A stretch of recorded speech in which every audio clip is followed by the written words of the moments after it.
Makers, this is Stalker 13R bringing you another episode of Team Able. Today we're going to look at an average everyday game here in the Comet. It's one of the things I like to do on this channel. Is, other channels like to show the Top Gun game, Walter Radley's, that 1 in 25 or 1 in 100 game, whatever it is for you. And those are the games that keep us coming back, but it's the everyday grind that we're going to try to improve here. I've put the gun stats up on the screen. For Tier 7, this is not a lot of gun, and it really suffers at long range. A lot of people struggle with how to use the Comet effectively. It's kind of a breaking point from the Cromwell to the Comet in that British line. So today we're going to look at some strategies of how to get this vehicle in the game, get some good use out of it, and we're going to have two examples of having a good time. Because there's two examples here where sometimes the game can go toxic, and we're going to show you some ways to look at those situations and deal with them without giving in to the rage monster. Because that's the other thing we do here at the channel. Somehow I cut the stats off on this game, so I'll talk about what our results were at the end of the game a little bit. And if it took me a while to really understand how to use this vehicle, because it is so different. You think, oh well, I was in the Cromwell, this is just a better Cromwell. Well, it's not. Think of it as a Panther that can't snipe, or at least it has challenges at those long range. So we're going to be on Prokhorovka today. There's my stats: 1500 damage, 619 and assisted. I didn't see what the kills were. I think it was only 1 or 2. So it's just an average everyday game. It's a solid play. We're working together with the team and we put a win on the board. And those are the games that you want to have most of the time. Not just, a Walter Radley or a Top Gun medal, once in a while. How is it that you play your everyday game? So we're going to spawn in the south here. And now to get this vehicle into the game, I want to shoot people in the side. I don't have a lot of damage. I don't want their gun pointed at me. And I don't want to go through their front armor unless I have to. Right now the enemy's on the other side of the field, and now watch this light tank in my mini-map. He's heading off there to what everybody calls camping corner. Just take note of that, because later on we'll make a point about it. So I'm going to run up into the center of the map. I'm kind of just wasting time because, like I said, the enemy's on the other side of the map, so my only choice is to try to shoot him in the front, and that's not what I want to do. So I have to give him a little time to develop and move forward onto the battlefield so I can get those angles. So I'm going to come up here and intentionally get spotted. I want them to know that we're top tier in this game, and there's a Cromwell right up here, center field, moving up like a boss. Now this guy was parked behind me, shadowing me. I kind of blocked his shot there. You never want to get behind a tank when they're working a ridge line like this. It's not a good place to be. But I didn't rage at him. I sent him the sorry. My bad, and we'll just move on. So I want to get that Tiger P back up on the spot. There is a lot of artillery, so I want to stay moving, and this guy's right behind me again. And I take a hit. Well, this area is not big enough for the both of us, so am I going to get behind him and shove him up onto the ridge and push him out into fire and rage? No. If you want to be over here, you can have it. I was just getting spotted, taking a look at how aggressive this enemy team was going to be and letting them know that a Comet was in the area. Because now, I'm going to move over to the left flank, where this team is pushing up, and where they are being aggressive. Now you can see on my mini-map, that light tank that we saw before heading for Camper's Corner is actually taking a forward position over here in this little village, and is doing his job, spotting the enemy like a boss. And now that the enemy was lit, and they've made contact, that light tank's going to drop back a little bit. It's got good view range, it can still spot for that TD, but that vehicle is doing its job. Now, when I was originally playing this game, I hadn't noticed that, so I'm just pointing it out now because I watched that in the replay. So now that they've got a couple of vehicles moving up, I can poke over the ridge here, and I can get a couple of shots on this Tiger. Get him right in the ammo. I'm going to try to get a second ammo in there and ammo rack him. But I don't do it, and I'm spotted. with those 3 artillery in the game. Look at that hit that came in. Oh, and I'm building up some spotting assist there. So I just want to break that spot, move my position, and continue to support by shooting here. Now I saw that light tank back off, so I don't have to worry about exposing the side of my turret to get that shot, but there's another enemy up on that hill that's outside my spotting range, at least while I'm on the move before my binoculars engage.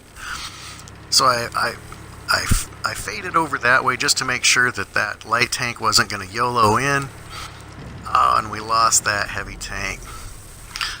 And now I'm not running away. I'm trying to get my spotting circle moved back to where they're just on the edge and I can see them, but they can't see me. It's going to be a Cromwell that's up there, and I think that Cromwell's probably got, and there's the artillery still coming in, so I've got to stay on the move. I think this Cromwell might have a better crew than mine, because here I am stopped. My binocs come up. I can't see him. He's still shooting. So I give him the go sign that I'm going to move forward. And without sixth sense, because again, I don't swap my crews around. I just use the crew that's in the vehicle. I think I'm working on it right now. Maybe we can see when we take a look in the garage. But there, he can see me and I can't see him. Now when I'm moving, my camouflage either reduces or goes all the way away. You can look in the wiki if you really want to know exactly what that factor is, but it's at least greatly reduced if it doesn't disappear. I'm getting flanking shots. I'm missing them, luckily, but I'm going to let that heavy that's over there deal with them. Now, I'm still over here screening this artillery because they didn't really have a screen and they needed someone to spot. And for some reason, I seem to be able to spot better than this light tank that's with me. Now, the light tank's going to move off and consolidate with the heavy because someone needs to spot for him, and, that's fine. So here I'm going to try to get some more shots in. I'm spotted. I'm trying to get him tracked so that the artillery can take out that target. But again, I've got to break spot and get out of there. Alright, he's out of the way. So the game went from when I moved over here 7-7, and now we're 9-7. So we're starting to build the momentum. So I want to keep that going, and I'm going to continue to move up. And we're going to try to keep them on the back foot and fix their position. There's that Tiger P we saw earlier, and it's still pretty much in the same area of the map. So I can see rounds coming out, and I'm just going to work up and stop. Work up and stop. Now you see when I pass that gap without the bush, now I'm spotted. So I took my shot.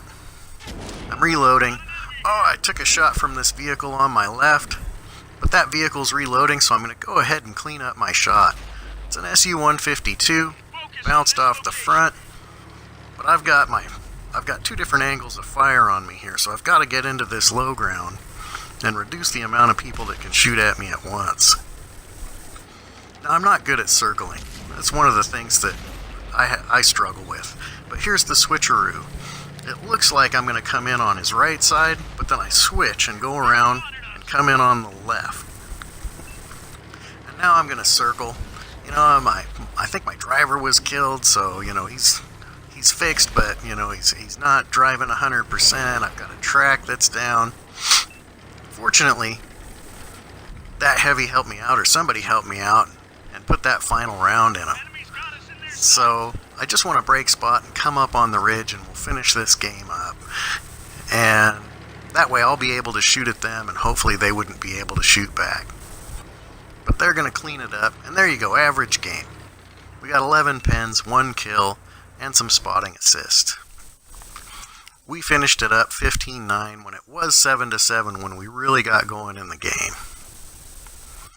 So I hope that'll give you an idea. Sometimes you have to go and do something, maybe get spotted and present a threat in an area before the game develops to where you can really get involved and get those flank shots and do some spotting to actually assist. So if you try to start doing your job too soon in the game, then you're just going to get killed because they're not in a good position for you to work where they're at. So you've got to do something. You can't just sit there and wait until the battle develops. So I go out, I intentionally get spotted, make one enemy seem like 10 to your enemy. So, maybe they thought there was 2 comets, one in the center and one on the left. Sometimes you've just got to get some time in the game and wait for it to develop, and then take advantage of the opportunities. And that's what I've found gives me the best result in the Comet overall. So, that light tank, I had pointed out, that it went back towards Camper's Corner. Then I showed you on the mini-map that the light tank was indeed forward on the battlefield. And it just fallen back. When I realized him in game, he was back there with the artillery, and I kind of thought, wow, is this guy camping? Or, I didn't ping the map or start, giving commands over the radial. I just said, hey, I'm here, I'm going to work my spotting range. And, the tank moved up with me. And eventually they moved off to spot for the heavy, and that was the right place. So that player was playing like a boss. But when I originally saw it in game, I got to admit, I thought it was a camper. Glad I didn't rage at this person, because they weren't a camper, and they were really working their tank to the best of their ability and how it should be run. So my point there is, don't make assumptions about just because you see someone in an area. I've had games where I was up on the opposite side of the map fighting, the enemy started capping, I had mobility, I drove all the way back across the map, I'm resetting the counter, I'm engaging the enemies that are there on our cap, and some guy comes on the headset and starts raging about, oh, you're a camper and this is why we lost, I hope you get your 2 shots in before we lose the game.